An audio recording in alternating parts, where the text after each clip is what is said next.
concerns among gun advocates about the potential for President Obama to pass tough gun control measures during his final months in the Oval Office. My next guest is pushing the envelope by creating a handgun that is made to look like a smartphone, folding up to fit perfectly in your back pocket. Ideal Conceal founder and CEO Kirk Kjellberg joins me right now with more on that. Kirk, thanks very much for joining us. Good to see you. Good morning, Maria. Thank you for having me on the show. Why would you design a gun that looks like a smartphone? Do you see anything irresponsible about that? Well, let me start with how it began. I have a concealed carry permit, and I was carrying my pistol with the requisite jacket over it, and at one point when I stood up, some young boy glimpsed that and made a big statement about that I had a gun, and it was a little bit of an embarrassing situation, and really what I thought is there has to be a better way. And as far as controversy, sure, whenever you do anything different or outside the box, you're definitely going to be creating some controversy. Yeah, but I mean, the point is I mean, wouldn't this be mistaken for a cell phone? If you go to reach your cell phone for your cell phone, if somebody thinks that it's a gun or thinks that it's a cell phone and it's not, I mean, just the idea that you're concealing what it looks like, it seems to me to be outrageously irresponsible.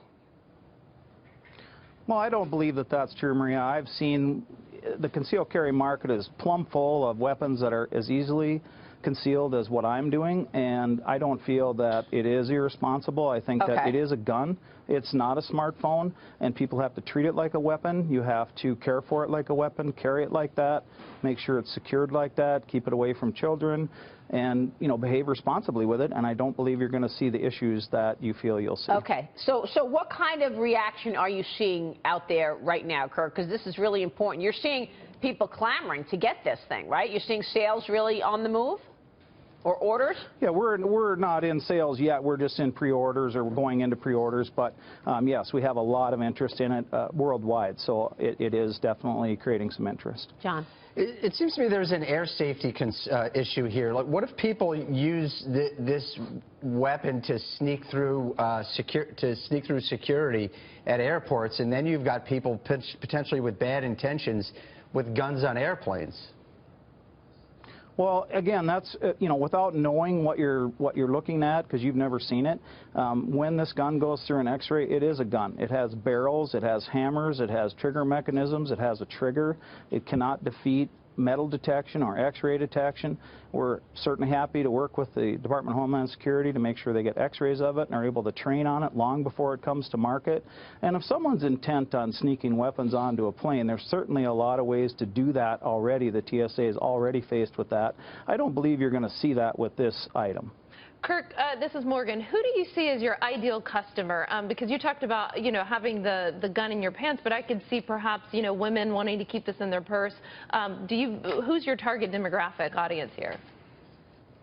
Well, we've had, you know, believe it or not, I mean, they just come from everywhere, but we do have a lot of professional people. There's people that wear suits, wear scrubs, dresses, you know, as you mentioned, realtors that have to go out into places that they don't necessarily know, or with people they don't know at all and they're by themselves. It's really just going to be a concealed carry handgun, much like you see otherwise on the marketplace today. Kirk, how powerful is this gun? Tell us about the capabilities of it. I think that's the other thing that people need to realize is this is a defensive weapon. It's a double-shot Derringer, it's a .380 caliber, and it's meant to defend yourself in close quarters. It's, you know, there are many other guns on the market that hold more shells and are smaller than mine and more powerful than mine. If you're intent on causing someone harm, this is to defend yourself with, and that's the purpose of it. Yeah, that's why I asked the question, because people need to understand this is not.